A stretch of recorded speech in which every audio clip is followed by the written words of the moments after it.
Is the future of urban aviation in your hands? Well, literally, yes, if you own any edition of Microsoft Flight Simulator 2024. This aircraft, the Joby S4, is in it. It's an electric vertical takeoff and landing aircraft, and we're going to give it a go. We're going to learn about how to control it and how to set up your controls, whether you're using a joystick and a throttle or an Xbox controller, so you can get the most out of this aircraft. Let's fly Tokyo Air Taxi. Well, let's get planing this thing, and here's Japan. Let's zoom into Tokyo and look how many helipads we have to choose from. This is an incredible feature of Microsoft Flight Simulator 2024. I know they put some effort into this to compile an international database of helipads, and just look what it's done to Tokyo. I mean, it's just incredible.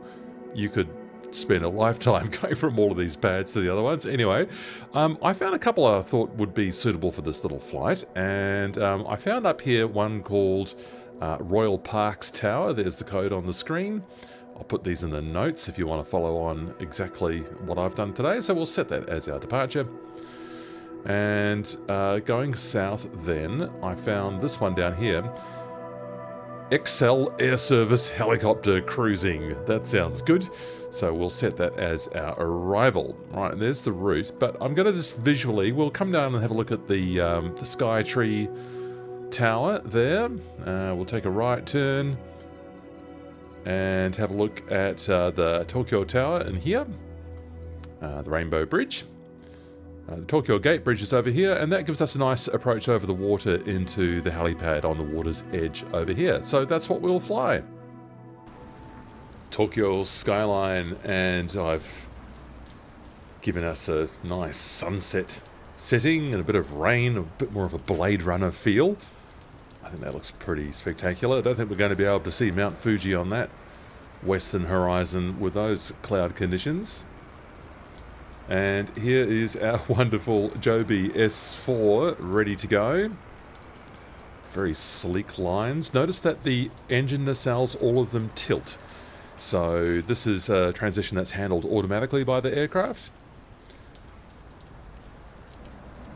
so that we can concentrate on navigation while the aircraft handles its performance. Let's hop inside. Now, an important thing to be aware of when you are starting a flight in the Joby on a helipad is that you're probably going to be starting in fly mode here. And the impact of that is that if you've got any deflection at all on your controllers, the aircraft might spring up off the ground without you wanting it to. So, what you would do if you're using a hardware controller for your throttle is get that in its middle neutral position. And if you're using a non-centering stick, get it in its middle neutral position so that no deflection is applied onto the modeled controls and the aircraft will stay stable. What we will do though is click the soft key to take it from fly mode into load mode, and now it's going to be nice and stable. Doesn't matter what I do with the controls, nothing's going to happen. So let's talk about these controls. These two, this left and right controller that we have here. These are called inceptors, which sounds highly futuristic. So the left-hand inceptor is concerned with forwards and backwards progress, and the right-hand inceptor is concerned with a couple of different things depending on what mode of flight we're in. In hover, it's a translational control. So a left movement will translate the aircraft to the left, and a right movement will take it over, nudge it sideways over to the right. In hover, the up and down movements control your vertical speed. So pulling back on the inceptor will raise the aircraft off the ground level, and moving it forward will lower the aircraft. That has a twist axis as well. I've got it on my rudder pedals. This controls the yaw of the aircraft.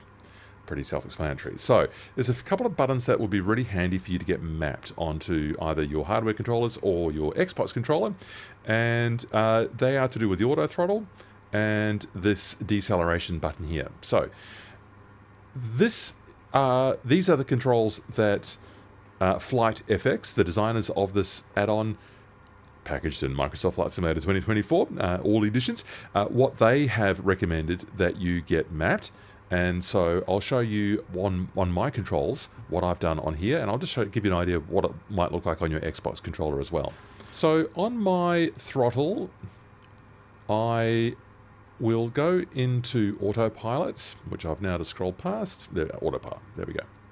So we're concerned with things under airspeed, and we want an airspeed hold button that is actually the maps to the deceleration button that I'm highlighting there, and I've got that on a button that suits me. And the other ones we are going to find underneath speed, and that is going to allow us to command a higher or a lower speed. So I've got that on a hat switch, and that's what will work nicely for me. So let's have a look at what it would be like on the Xbox controller. So here's our controller.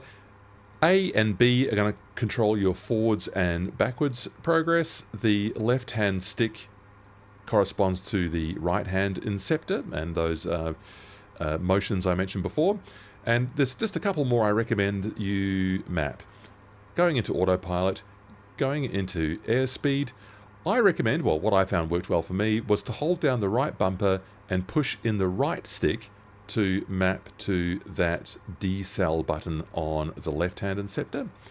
And when I go into speed, I've used the right bumper plus those two keys on the D-pad to command the autopilot speed, right? So those I think work quite nicely on the Xbox controller and don't require you to deselect anything else. So I think that should work nicely for you. All right, back at the controls again, and let's just look at a couple more things that you may or may not know where they are, so let's deal with that. Shift 1 to choose this view here. The unit down here has got a couple of aircraft systems in it concerned with lights, exterior lights. Oh, let's get all of those on. Interior lights, get the mood lighting the way you like it in here, and the brightness of these displays. It's quite a gloomy night, gloomy sunset today, so I don't need that to be too bright. Seatbelts and no smoking. Okay, great. That's done. Other things to control the aircraft are under sim actions in this systems monitor. Sim actions. I'll show you the charge later. I'll show you the door controls later there as well. That's fine for now. So this systems monitor at the moment, while we're on the ground, is showing us the hover controls. So I'll just get this back into, got that into fly mode. That's not what I wanted. Back into load mode so we can safely move these inputs around. Now notice that when I use the right hand inceptor, it's showing that it's showing you what the control will do. So the left hand one, when I move the throttle forwards, it shows the amount of acceleration that will be applied or subtracted, deceleration. Right, so, and then that's showing us translationally what we'll do. I can't if I push the stick down, I won't go any further down because it already knows it's on the ground. It's that intelligent. All right, so on this monitor, we're just seeing the basic avionics display that I don't need to deal with. I will talk about this, though. The autopilot annunciator starts off in translational rate control, and that is, think of it as its hover mode. So best way to demonstrate that will be to get flying. So let's get this thing started. We will get us into fly mode, and starting up these motors, which are already pitched or tilted upwards, is as simple as pulling back gently on the right hand inceptor, and we're up. It's as simple as that. The motors all start simultaneously and apply the thrust that we need to get airborne here. I'll just use my pedals, or you could use the twist grip, or if you've got one of those, or of course on the Xbox controller you would be using the triggers. Okay, and in this TRC, translational rate control, a right hand movement on the stick will do this, and I will move it back to the center now. But notice that the aircraft cancels out that translational movement that I gave it. I'll just do it again, going over to the left now, make sure I don't hit anything. Move the stick back to the center. The aircraft cancels out the drift that resulted from that. Right, here's our energy monitor. We are drawing a lot of energy right now because we are hovering. So let's start to pull that stick back yet further. Good. And I'm going to command forward speed now using this control here that we have mapped, the auto throttle. I'm going to initially go 1 click forwards on that. We see that we've got speed now being enunciated by the autopilot, and the lowest speed you can command is 50 knots before it will go back into hover. So I'll ask for initially 100, so I will push that forward. We're asking for 100 knots now. I'll change the view. Oh, notice that the display has changed. The flight controls have changed out of that hover mode, and TRC is no longer being enunciated, which means that the right hand inceptor now behaves a bit more like you might expect on a traditional aircraft. It's now allowing me to bank, which is what you're seeing there, and pitch up and down. So I'll maybe get us up to about 1,000 feet here. Look at all these buildings. How many buildings are on screen right now? Thousands? Tens of thousands? I just find this flight simulation technology just mind-boggling, what we have achieved. Incredible stuff. Alright. There's the Sky Tree. Spectacular communications tower. It's been constructed in the late 2000s. I think opened in about 2012. As we bank this way to get us to the old telecommunications tower, the 1958 one, Tokyo Tower.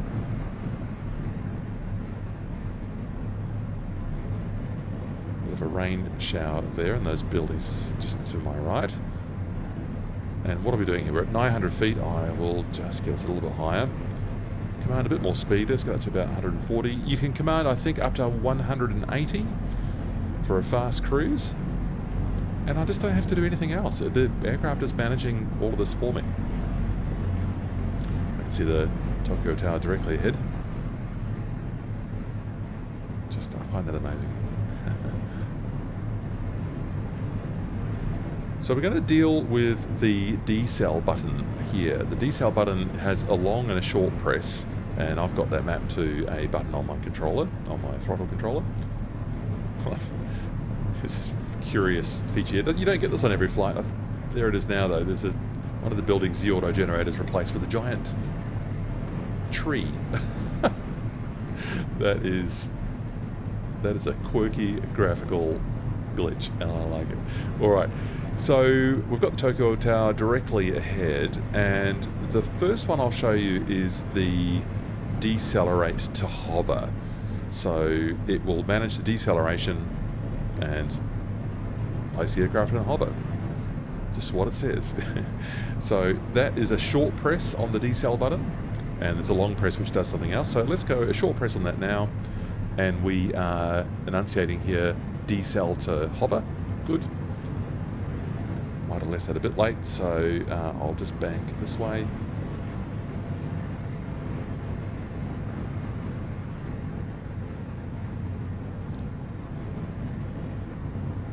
Some rather funky lighting on that building.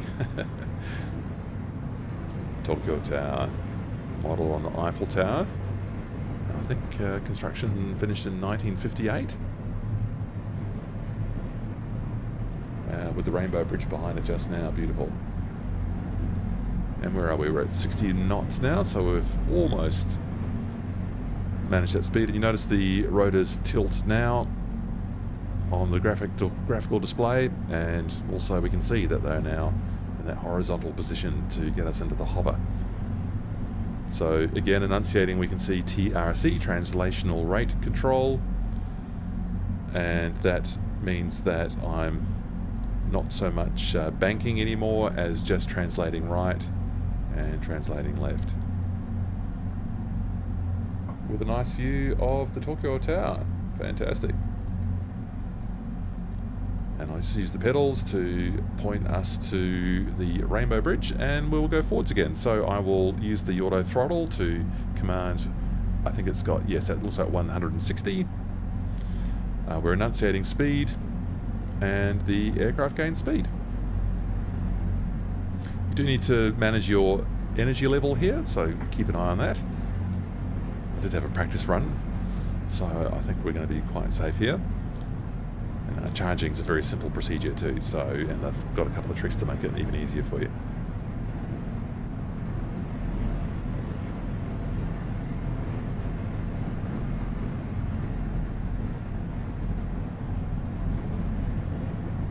Very colourful rainbow bridge.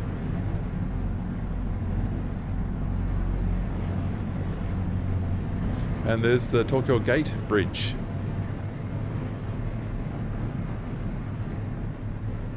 Standing guard at the harbour there. Where are we? 800 feet. Okay, good. Suspect we might pick up a little bit of precipitation with this cloud right up in front of us here, or maybe not. Visually, we're heading into here for our landing. And I'll just come to this screen and change the range with this knob over here. Yes, there's our landing point there. That's the waypoint that's in the system. So what I will do now is a long click and hold on the decel button. Long click and hold. And we've got now not decel to hover, but decel to waypoint. And this is very intelligent.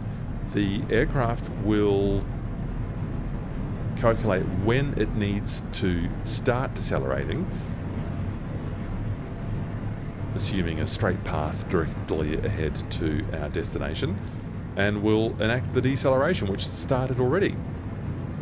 140 knots. I was commanding 160, and so that's bringing our speed down. I will just point the aircraft directly at where we want to go. I think that's about right. It's a helipad really just on the water's edge. 500. Checked.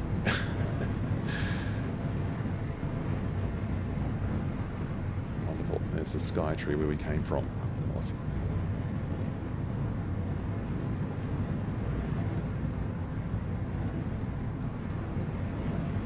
And so I'm not having to do any mathematics here. The aircraft is managing the deceleration just perfectly. And once it gets below,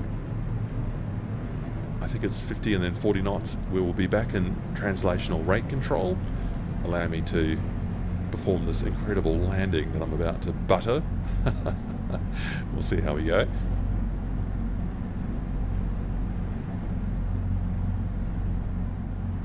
There's the pad right above the monitors there. TRC now being enunciated. So my forward stick is actually lowering our height.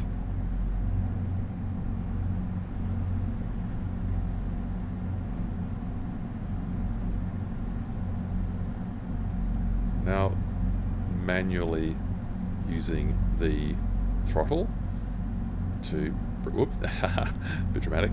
Okay, just edge us a bit further forward. Maybe I should have trusted the machine to do it. I'm going to use the pedals as well, and we'll try and get in the center of this pad and face back out the way we came in.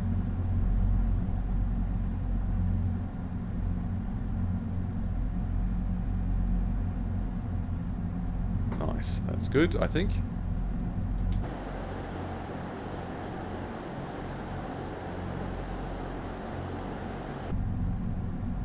Amazing machine.